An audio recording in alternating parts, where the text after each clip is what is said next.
Well, good morning, everybody. Good morning, Hailey. You're back? I'm back.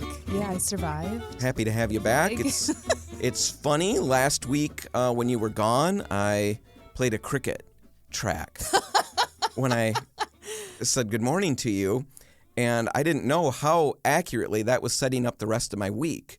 You're listening to the Repco Light Home Improvement Show, sponsored by Benjamin Moore. On the show today, we're going to launch a contest. That's right. You're going to want to tune in for that. We're going to be talking about Festool sanders. A lot of good information on that. But let me get back to that cricket thing, and I guess all I'm referring to is the concept of bugs. My entire last week, this week that I'm living right now, that I'm just wrapping up. Centered around bugs. We went walking on that really nice 70-degree day. Yeah.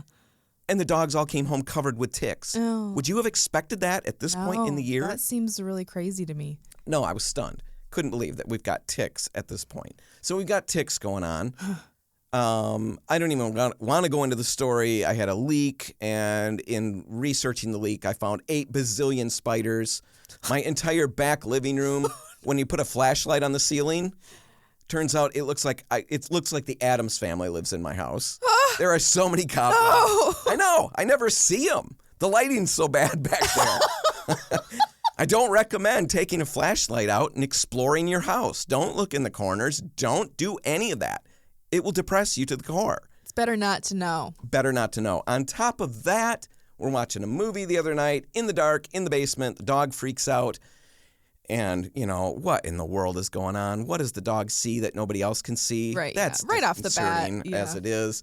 And it turns out we flip the lights on and we see this thing. It's like it looks 4 inches long, flying across the floor, like the Flash. Yeah. I mean, this thing is moving. It's a house centipede. I don't Grossest like little thing ever. I don't like them. We see that, and everybody freaked out. Yes. And I had read a couple of articles, and I remembered the article saying, oh boy, if you get a house centipede, don't be sad. Be glad. This is really good. It's like a good little creature that's come to your house to visit. So that's a hard sell for me. I know, but I was desperate, so I was grasping at straws, and I pulled that article up, and here's the deal. House centipedes eat all kinds of really bad bugs that we don't want. Silverfish, termites, flies, cockroaches. Who loves cockroaches? No one. Bed bugs, spiders, and more. And more. That's Hailey. a lot of things I don't like. A lot of things that we don't like. They're not poisonous to people. I still don't love it. But, No, but they sound better. Some positive. So we're starting to crank out and celebrate because we've got this little creepy crawly in the basement. Maybe he'll clean out my back living room and make it so it's not the Addams family living in my house. Then I did a little more research, and the emotional roller coaster continued because it turns out the female house centipedes, are known to live for up to 3 to 5 years. What? That seems crazy. Oh, it gets better. And they will produce up to 150 young. Oh, good. Oh, good. Not each year, but each one. But, man, you get a few of those surviving. Yeah. Well, for there you years. Go. With that understanding, I decided I really would like to get rid of mine. So I thought I'm going to dig into that. And I know other people run into these all the time. Here's the scoop. We got to understand them in order to get rid of them. During the day, where are they? Because we don't see them then usually. That's true, yeah. Well, during the day, they're hanging out in dark, damp places, beneath concrete slabs, inside cement block walls, in floor drains, blah, blah, blah, damp areas, dark areas. At night, they come out hunting for food. And one last freak out point, if you're seeing a bunch of them, it means there's a really plentiful food source nearby in your home. So lots of spiders, that's probably why I've got mine. Right, because all the spiders. Yeah, I just hope it's not cockroaches or bed bugs. That'd be even worse. Or fleas. So anyway, that's why they're there. How do you get rid of them? I don't have a lot of time, but I'll give you the main points. You've got to eliminate the food source, obviously. Right. So you might have to talk to a professional to come in and figure out what you got going on, unless you can figure out a way to get the other bugs out of the house. Second, you got to seal up the areas of the home. So go around. They try to get in during the hot and dry months. Okay. So soon, they're going to be trying to get in. So you're going to want to fill and seal cracks and crevices in concrete slabs, block walls, things like that. Might want to put an airtight cover over your sump pump hole. Sure. Make sure you get that covered up. And then, basically it's just a matter of trying to reduce the humidity, reduce the dampness. I'm going to put more info in the show notes so you can check it out. I just wanted to freak everybody out right off the bat. Well, we all appreciate it, Dan. Yeah. And before we wrap up, one last bit of advice that I've acquired from some really wise bloggers out there. If you do catch one of these house centipedes, go for the catch and release method. Oh, my God. Release it outside. No way. No, I can't imagine getting my little hands cupped with one of those in there and having them crawl out straight up my arm. Straight up my face. I can't imagine. No. All I know is that I'd surely want the kids to be filming that because it would be something epic for the funeral. Anyway, we're going to take a break. When we come back, we're talking Festool, and then we're going to get to Hailey's big contest. That's all just ahead. Stick around. Well, Hailey, earlier this year, we added Festool to all of our different offerings. Yeah, it's really exciting, honestly. Really exciting. You're listening to the Repcolite Home Improvement Show, sponsored by Benjamin Moore, and we talked about this earlier in the year, right when it happened. Maybe a month ago. Yeah. And all we said was, hey, we have Festool. Now let's actually talk about some of the tools. And before we do that, I want to just highlight the fact we've got displays at our Lakewood Boulevard location in Holland, right? The Byron Center location, and also if a road trip is in your future, you could head to Goshen, Indiana and check out the Repcolite there. All have displays. Yes. Now Festool, what we're going to talk about are some of the, I guess we're not going to talk about a whole lot of the tools. We're going to really dial in on one. Right. They've got a lot of different offerings. Saws and drywall sanding equipment. And drills. Oh man, you name it. We're going to focus on what they're perhaps best known for their dust extraction. Yes. Which doesn't sound terribly exciting, but if you work with sanding and just tools in general, if somebody can be really good at dust extraction, it can be really important. But let's look at that, and primarily we'll focus on sanders, and we're going to really dial in on their entry-level sander. Right. It's the Festool ETS-125 is that entry-level sander. Runs around $250, and we'll tell you why it's worth Gulp. That's the entry level, $250. What in the world are we thinking?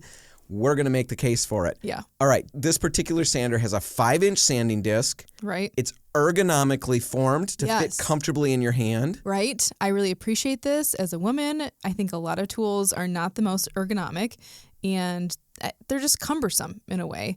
This is really well designed, and I appreciate that. Right. As a smallish man, I also appreciate the fact that this fits comfortably in my girlish hands. But it'll fit anyone's hand. Right. Right. If you've got huge mitts, don't worry.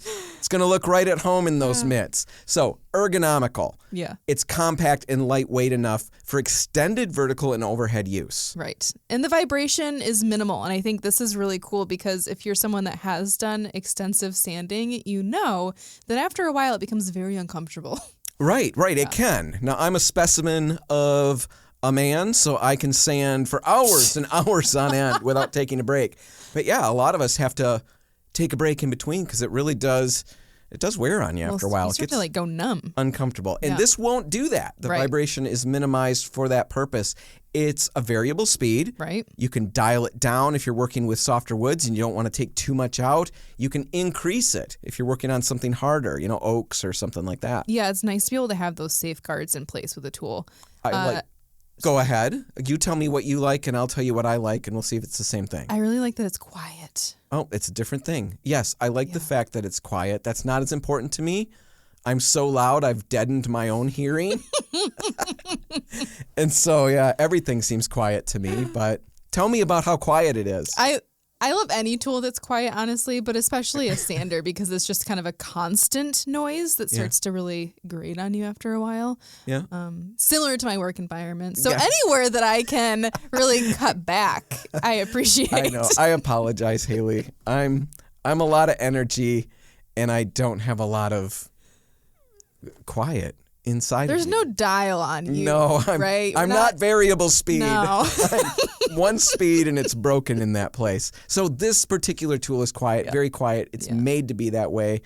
Definitely something cool. I like the long power cord. Oh. Probably sounds dumb. No, but that's nice. The sander I've got has about a 6-foot, if I'm lucky, cord. Yeah, I think that's pretty standard with a lot of sanders. Yeah, and I can get an extension cord and all of that out, but it is kind of frustrating. It'd be nice to have something with a 13-foot cord, which is what I think this one has. So really cool there. Here's something that I really like that probably sounds kind of dumb. The sanding disc stops almost immediately when you power it off. And for me, that's a big deal because I'll forget that mine doesn't. I'll power it down and I'll set it down and then it rattles its way across the desk or you or set wherever it on I'm working. something where you don't want it to sand. I've gotten better at not doing that because of bad experiences of doing that. But yeah, it's a real pain. This stops right away. You can set it down and you're not going to have a problem. Dust extraction.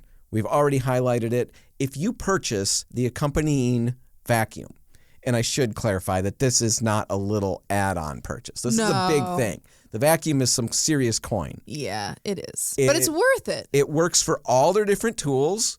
It will work with this. And it's complete dust extraction at that point. Yes. You're going to get hardly anything in the air. The only times you get things in the air a little bit is when you're working on like narrow edges where the whole sander isn't down on the surface. Right, yep. But when it's down on the surface, you're going to remove most of the dust that you're creating. It's perfect for job sites. It's going to help your sanding discs last longer. True, yeah. In fact, I shouldn't just say job sites. My dad was a hobbyist in the basement of his house, and when they moved, they found so much dust he thought he had cleaned up. You said that he gave up woodworking for a while because he was traumatized. Well, he's in a new condo, and he didn't want to do that to his new place. He was so mortified at how much dust he created. Yeah. It really can help with all of those things. And not only is it going to keep a space cleaner, your tools are going to last longer. The sanding discs are going to last longer. The jobs go faster. And the end results are better because when orbital sanders will get little particles of dust, that you've sanded off underneath, by the pad, it will create little swirls. That's one of the reasons we get all these little swirls. Extracting that gives you better results in the end. True. And that's with the accompanying vacuum. But even without the vacuum, you get... It's like decent dust extraction, right? It's probably similar to any other sander out there with a little bag on the end. Right. It's going to be as good or maybe a little better than any of the other sanders, like Hailey's saying. But then what you're getting, and that's only with the dust extraction, that it's about as good as other sanders. Everything else about it is far superior. Yeah. All right. So that's some of the big benefits of it. Who is this kind of a product for? Who is Festool? Who's a Festool buyer? I think it's for professionals and hobbyists. And I think you found a really good quote about why a really good tool is important, maybe more so for a hobbyist. Right. And I don't know where I stand on this. I really like the idea. I'm watching some videos. We did a lot of testing on our own with the Festool equipment. I've used some in the past, but then I did a ton of just deep dive into as many videos as we could find of people who've worked with it. And one guy was talking about it, and he basically said, I can't remember who told me this, but if you're a hobbyist or a DIYer, it's more important for you to get the tool because you don't have the skills necessarily inside like a professional will to overcome a poor tool. A professional can work around the tool's limitations better than a hobbyist or a DIYer. So I really do think it feels like a super professional grade product line, and it is great for professionals. Right. But I think it's also important for hobbyists. Yeah, there's a lot of arguments to be made for that. So is this for you? Here are some things to consider to help you make that decision. One thing, most people find sanding to be the least favorite part of their project. Oh, yeah, to the point where we'll just skip it.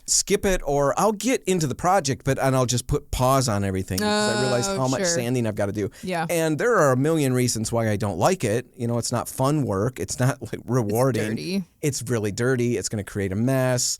All of those things. It takes a long time. If you hate it, this is something that will make it so much better. And, I can say that here, but when you look at these videos, check out the online stuff, check out the reviews, impartial reviews. Yeah. Almost everybody to a person is saying, I hated sanding. And you know what? This has made it so much better. It's faster. One guy was demonstrating how he was able to sand something that took him about 30 seconds to sand this little piece with his regular sander. He was doing the same thing in about 10 seconds, 15 seconds with the Festool equipment and no dust and no Right. So not only is it more fun, but it goes faster. So it's a big win. It's just a win-win-win. And you mentioned the fun thing, and I think that's really interesting because a lot of us are hobbyists. We're not doing these things professionally. And so it is kind of for fun. It's meant to be for fun. If you've got big chunks of your hobby that you absolutely detest, that part of it, it does detract. It detracts from the hobby. I love playing guitar. If there were huge chunks of the guitar that were utterly miserable to go through, man, I'd have to rethink my choices at that point. This will help with that. And, now I think we're starting to prove that $249 buy-in isn't quite so steep. Not so bad. That's just one thing. Here's another thing. I think this is even better. Think about the tools that you use regularly. Right, like a table saw, maybe a miter saw, impact drivers. Yeah. I've got all of those tools. I use a lot of them on a regular basis. But on every project, I can't say every, but most projects, the sander comes out. The table saw hasn't been fired up, I bet, in 6 months. Mm-hmm. But the sander's been fired up tons of times in that time. The miter saw a few times, but the sander all the time. Exactly. If you're in that boat and the sander in your home is used all the time, it's definitely a place to upgrade. That's right. That's the tool where you to should upgrade. be spending the money, not on these tools that feel a little bit more flashy, I would say. Like a saw is like, oh, I'm going to get this really nice saw and it's going to do all these things. And, oh, man, that's going to be great. But really, like you said, how often do you use that compared to this tool that you use all the time? Oh, it's going to pay off, and you're going to really, really enjoy the process much better. So there's another reason why this is something to think about. If cleanup matters to you, Festool is the answer, especially if you can swing for that vacuum. Yep.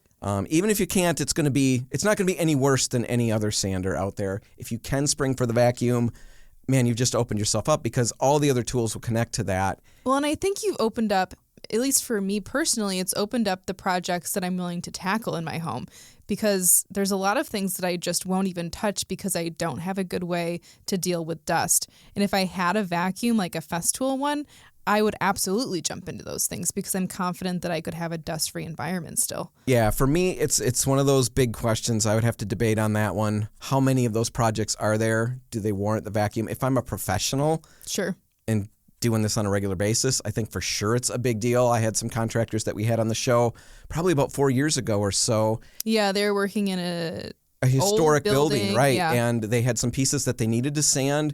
They couldn't remove them from the building. People were in the building and they were using the building on a regular basis. They had to sand there, and they used Festool equipment, and no problems at all. No dust anywhere. It was quiet. Yeah. Everybody was happy. So for professionals in that regard, I think it's a no-brainer. Yeah, I agree. For a homeowner, hobbyist, you'd have to decide, does the cleanup matter that much for those projects? What about the price? Think about that $250 buy-in. I guess for me, I keep thinking about the fact that the one that I've got, the sander that I'm using right now, I use all the time. And that's an entry level too in its own brand. And that was $75. Right. So yes, this is about 3 times that price, but it's easily 5, 6, 7. I can't even quantify how much better a sander it is. Exactly. It's going to work better, lighter, easier to get the job done. One of the people that I was watching the reviews, and I noticed this when I was testing it too, I have to adjust how I sand, because with my sander, I really have to ream on that thing. To get, it feels like a lot of to pressure. Get it to work. Yeah. And when I did that on the boards with the Festool one, it was working so much better that I ended up oversanding. Overdoing it. Yeah. So it's going to get the work done with less effort on my end, and I do like that a lot. And so for that point, from 75 to 250, it's going to last and last. So Seems like it's a pretty good deal. But that's not for us to decide. Check out those reviews for yourself. Look online. They're out there. You can find unbiased reviews. These are just the people. only real negative review that we've seen is that the price is maybe too high. Yeah. And even those people, the people that are saying the price is too high, have still bought the tool. Yeah, they still buy it. They wish it was cheaper, but don't we all? Yeah. Man, everything I can think of, I wish it was a little bit cheaper. We've got demo models at our Lakewood Boulevard and our Byron Center store. Check those out. Decide for yourself. And if you love Festool, let us know. We'd love to know about it. If you don't, and there's a reason you don't, let us know that too. I'm interested, and we'll talk about it. radio@repcolite.com. We're interested in that. All right, we're going to take a break. When we come back, let's talk color consultations. Yes. And we'll launch a great big contest that's got to be heard to be believed, right? Yeah. Or is that really incredible. overselling it? No, it's incredible. All right, stay with us to find out how incredible it is. That's all coming up next. Stay tuned. Well, Hailey, you have waited for several weeks to do this segment. You're very excited. This is something you've dreamed up. You have beaten me over the head with how valuable it is and how important it is and how everybody is clamoring to know this information. And now it's finally your day. You're listening to the Repcolite Home Improvement Show, sponsored by Benjamin Moore. And buckle up. Hailey's got good stuff and a contest. Yes, and on a top contest. Of it all. I mean, this is one that it's an $85 value, and 5 different people can win. The contest is for a color consultation. So it's an on-site, in-home, whatever you want to call it, color consultation whether your project is now or weeks from now or months from now, you can benefit from the contest. Well, and let's spill the beans on the big reason why that's so cool, because it's not just any color not just consultation. any color consultation. It's one from me. Yeah, so Hailey will be in your house. Think about the excitement of that. You can close your eyes. Really, I mean, what you're getting is an hour and a half with me. That's the prize. Right. So you can close your eyes, listen to her talk. It'll be just like you're listening to the radio. Yes. Except you can't switch her off. Trust me, you can't. You can try. Yeah. But you can't. It's awkward to kick someone out of your home. It's awkward, but it may be necessary. But anyway, if you want a chance to find out if you want to kick Hailey out of your house or not, you're going to want to hang around to the end of the show. She's going to tell you how you can get entered, how you can win, when we'll draw those winners. All of that's coming up. But right now, let's talk about a color consultation in the first place. I want to cover what it is, what it looks like, all of those things. Sure, of course. Why you would want one. But let's just start with who's it for. Yeah, I feel like it's kind of a weird service. Most people don't even really probably know that a color consultant is a real job. Right. And we've got several. We should say that right off the bat. Yeah, we have color consultants in our Jenison store in Jenison, our 17th Street store in Holland, and our Fulton Street store in Grand Rapids. So any of those stores have color consultants in store that can help you at any time, but they also do offer that on-site service as well. Right. So we offer that. You've got that. There's a charge for on-site, $85, like we talked about. But yeah, people don't always realize that that's something that's even available, but who would use it? Yeah, it's really for everyone and anyone, I think, can benefit from the service, whether you're a homeowner, a business, a realtor, a painting contractor. Maybe this is the field that you're in. You can still benefit from extra help. And even a designer. A designer can benefit from a color consultation. And that doesn't mean that they're a bad designer or that you're bad at picking colors if you're a homeowner.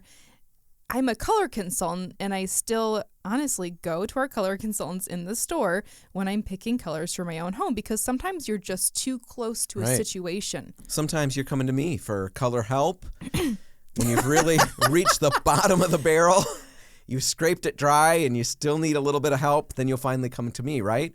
But everybody can use and benefit from this service. That's the big thing you're trying to take away. And like you're saying, it doesn't mean you're bad at it. No. It just means that you need somebody sometimes to help you see it from a different point of view. Sometimes we get so locked into this particular job, it's hard to distance ourselves from it. You're too close to it, right? You can't see the forest through the trees, so to speak. And I think that also with color, there's a lot of emotion that gets tied up in these decisions. You know, you want the final result to feel a certain way in your home. And that makes a lot of indecision, I think, happen with homeowners, with professionals even in their own homes experience that problem. So this is really a service that can benefit anyone with a paint project. Right. Now, a lot of the times we try to solve this by getting friends and family involved. Yes. And it seems like such a slam dunk, right? Right. Mom's good with color. I'm going to just have Mom over.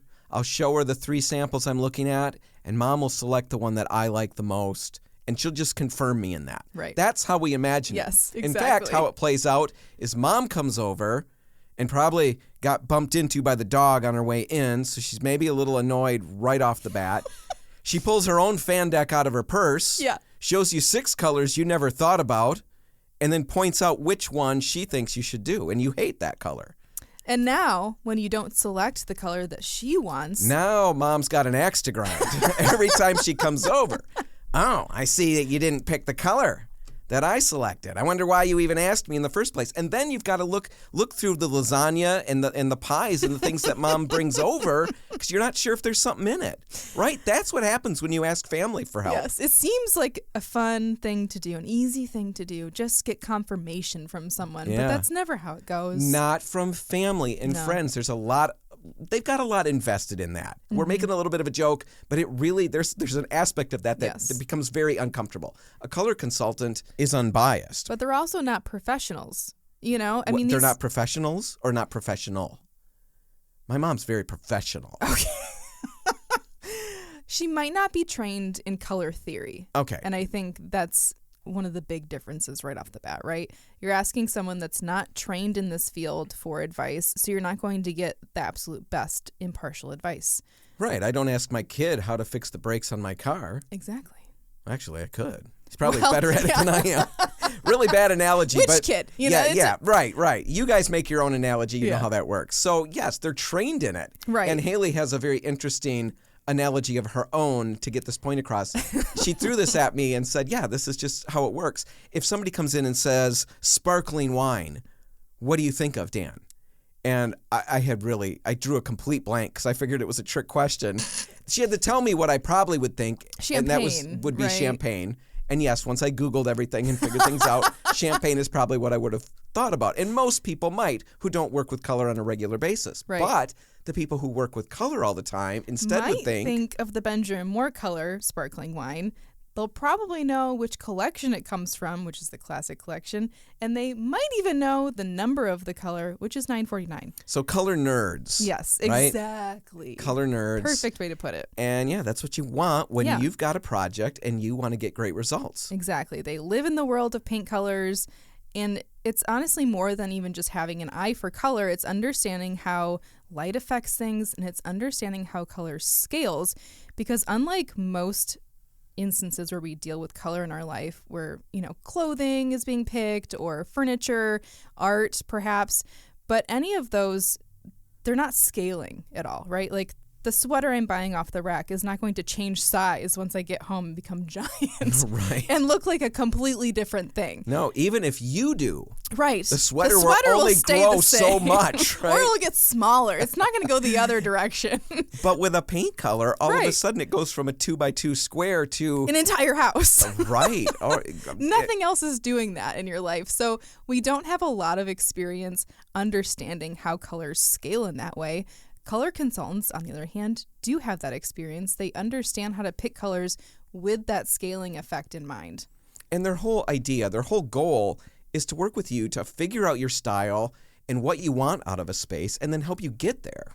Right. This isn't something that they have to live in. They're tailoring all of their, recommendations to you, your personality, your goals for the space, even things that you might not have considered, like how those spaces connect to another part of your home, because ultimately they want it to harmonize with the entire home, not just have the single room look good. And a lot of us have been there and struggled with that. And, a lot of the times we haven't even thought about that. We're doing a room and we get the room done and we take a step back to admire the room. Then we realize, oh boy, I don't know that it works with what was in the hallway. I didn't think about that. And then the next time we tackle a project, we're thinking about that, but we don't live in that world. Most of us don't. And it's not easy to get those answers. That's where somebody who does this all the time is going to help you. Exactly. And then there's the other side of it, which is practical. These people are also paint experts. So they understand that when you put a bright color outside, you're affecting the life of the paint ultimately. Not even just a bright color, any color with a lot of synthetic colorants in it is going to fade prematurely. So they're taking all of the practical effects of color into account when they're making their recommendations as well. So you got a lot of reasons to check out and get a color consultant. And that's not the last one. There's a big one, and it's honestly half the job sometimes. And it's mediating.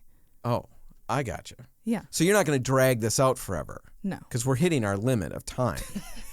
I had a nice wrap up and a nice landing, but then Hailey just jumped off into another direction. No, mediating is a big one. Yeah, because a lot of times we're not living alone. We have a spouse or children, and especially with spouses, there can be disagreements that come along with color decisions, whether they just don't agree on the style or they literally see the color differently, because sometimes men actually see more red in colors than women do. So they're physically seeing colors differently, and you need an outside person that's unbiased to help you navigate that so that you don't have to fight the entire time. It doesn't have to be a fight. So you're not going to pick sides? No, I won't pick sides.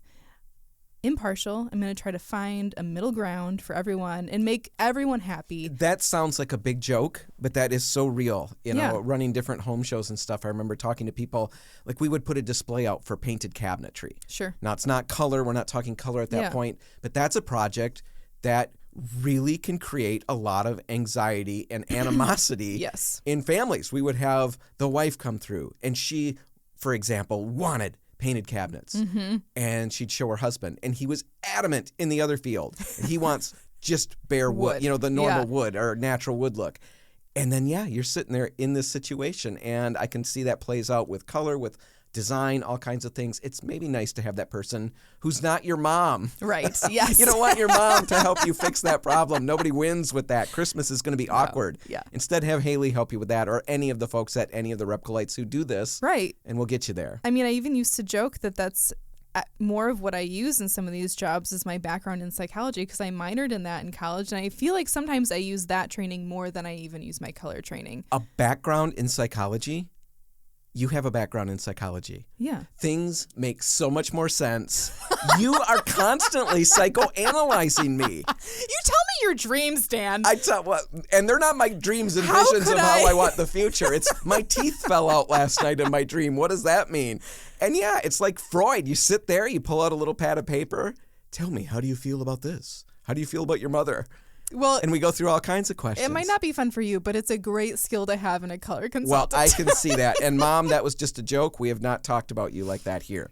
All right. I think we're going to take a break. Yes. When we come back, on the other side, I want to talk about what a color consultation looks like. Yeah. Because I think it still sounds like a good idea, but man, maybe I'm uncomfortable. We'll get you comfortable. We'll walk you through exactly what it looks like, and then we'll tell you how you can enter the contest and maybe win one. And Hailey can come and psychoanalyze you and your family. We'll have all of that when we come back. Stick around.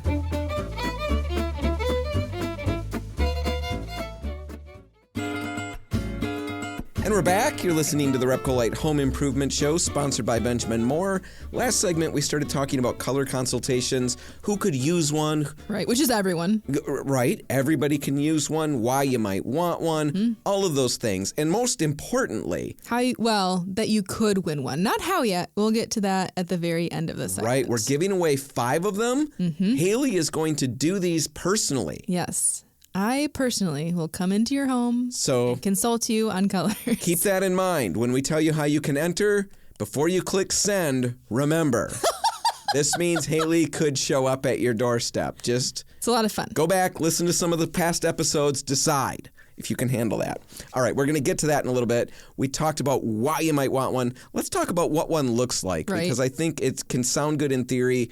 But personally, I like to see how it's going to all play out to decide if this will work for me. Because we've talked about you personally, if someone said or suggested having a color consultant come into your home, you would feel very intimidated, like it's not something that you want to have happen. I don't really want somebody to come in and look at what I've picked and then give me an honest reaction. I want you to steer me away from it if it's bad, but I am nervous because I don't want to feel like an idiot.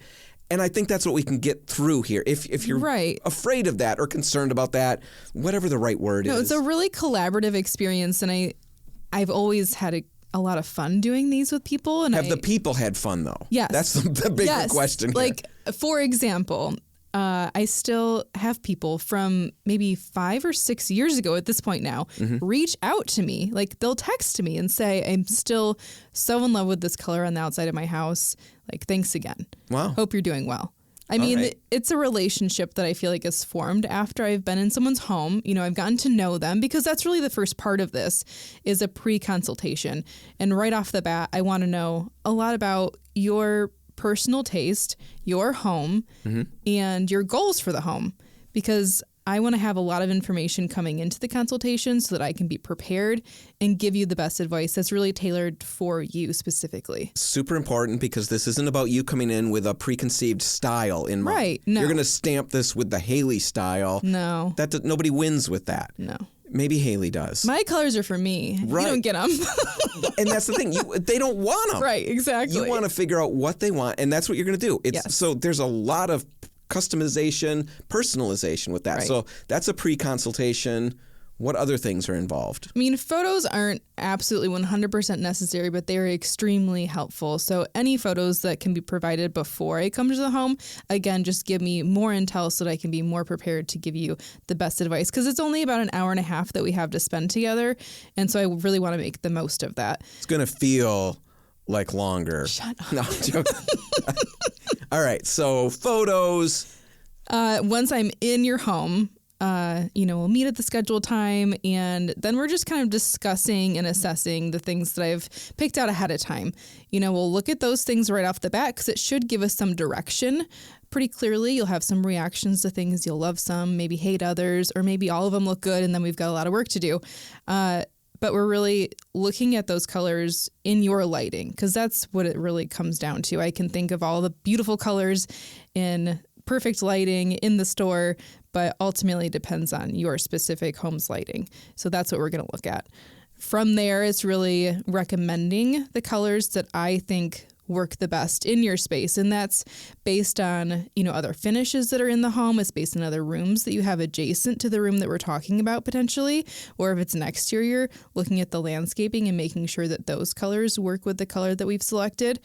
And to visualize all of this, we have 8x8 color chips. Those are architectural color chips, and they're a little bit larger than a typical color chip just to give you a better idea of what that color really looks like. But ultimately, what I'm going to do is document my recommendations and then have you sample maybe 2 or 3 colors that we've really honed in on. And those aren't colors that are super different from each other either. We're not sampling a gray and a beige. We're sampling a gray, and then this gray maybe has like a slightly more blue undertone, and maybe this other gray has a little bit less of a blue undertone. And it really is so that when those colors do scale, when you're painting a large area on your wall, we can adjust and compensate for how that light is going to affect those colors. So no matter what happens, hopefully you've got a really solid color to go with once you've sampled. But the initial consultation is one visit. Right. So the sampling is going to happen and then... on their own. And they can always reach back out once they've sampled, send pictures, ask for advice if they're still unsure which one they're liking the best. Or if they decide after seeing those that they don't like that direction at all, and, we need to reassess. Okay, so what does the follow-up look like? So follow-up support, again, you can email, you can call, send those pictures through, and we can kind of discuss those virtually. And once you've got a color picked out, you're going to get them all that information. Really, they've got kind of a prescription. Kind of like a color prescription, a paint prescription even, because I've been in your home. I've seen maybe the use that the paint is going to get, what the environment's going to be like, whether it's exterior or interior. I've got a really solid understanding of what specific products are going to fit your specific needs. That part's so important is, getting the right product on top of it all. You don't have to come in and try to figure that out. Right.